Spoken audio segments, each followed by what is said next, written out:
ছাত্র আন্দোলনের মধ্য দিয়ে এই বাংলাদেশ, নতুন একটি বাংলাদেশে আমরা পদার্পণ করেছি।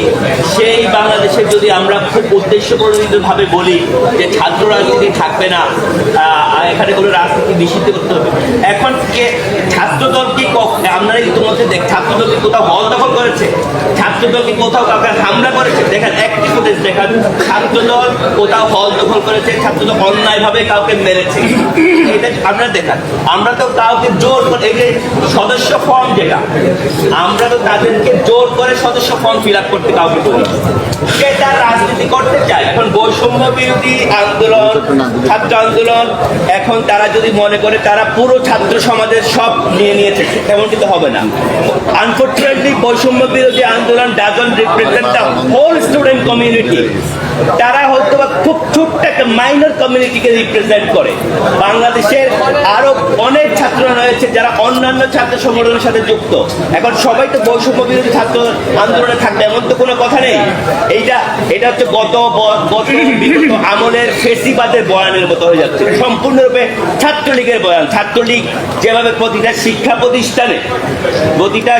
প্রতিষ্ঠানে ছাত্রলীগ ভীতি রেখে অন্য কাউকে রাজনীতি করতে দিত না, ঠিক তেমনি ভাবে শিক্ষা প্রতিষ্ঠানে রাজনীতি বন্ধের নামে এই আমি বলবো বৈষম্য বিরোধী ছাত্র আন্দোলন এবং রাজনৈতিক আত্মপরিচয় সংকটপ্রাপ্ত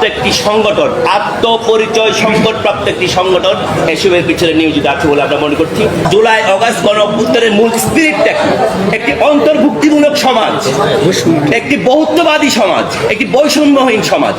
এই ছাত্র জনতার গণ অভ্যুত্থানের পরে এই ধরনের কথা আমাদের ব্যাখ্যা করা লাগছে, এটা আসলেই দুঃখজনক। এটা এবং বৈষম্য বিরোধী ছাত্র আন্দোলনের জন্য এটা লজ্জাজনক। না, তারা রাজনীতি করতে পারবে, অন্য কেউ রাজনীতি করতে পারবে না। আর বৈষম্য বিরোধী ছাত্র আন্দোলন doesn't represent the whole student community. স্টুডেন্টরা তো অন্যান্য সংগঠন করতেই পারে, এটা আমার চয়েস, আপনার চয়েস।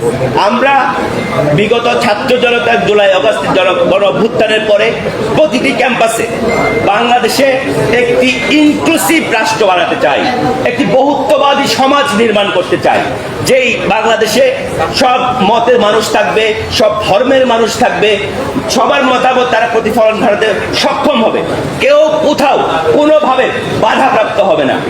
ছাত্রলীগের মতো একটি দলই রাজনীতি করবে, বাকিরা যদি রাজনীতি না করে, তা করতে না দেন, একটি দলকে আপনি রাজনীতি করবেন, বাকিদেরকে আপনি ডিসকার্ড করে দিবেন, রাজনীতি করতে দিবেন না, তাহলে কিন্তু ছাত্র জনতার কোনো অভ্যুত্থানে যারা শহীদ হয়েছে তাই সেই শহীদের রক্তের সাথে বেইমানি করা হবে।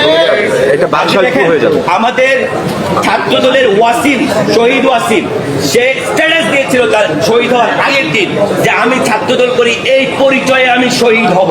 এই ধরনের হামলা যারা করেছে রাজনৈতিক পরিচয়ে, তাদেরকে কোনো ধরনের ছাড় দেওয়া যাবে না, সে যে দলের হোক না কেন। এই হামলা যারা করেছে, হামলার পিছনে উস্কানি যারা দিয়েছে, আমাদের অন্যান্য ভাইদের, মূল কথা হচ্ছে হামলার সাথে যারা জড়িত ছিল তাদেরকে কোনোভাবেই ছাড় দেওয়া যাবে না। আমরা অতি শীঘ্রই তদন্তপূর্বক যারা এই হামলার সাথে জড়িত ছিল তাদেরকে বিচারের আওতায় আনার দাবি জানাচ্ছি।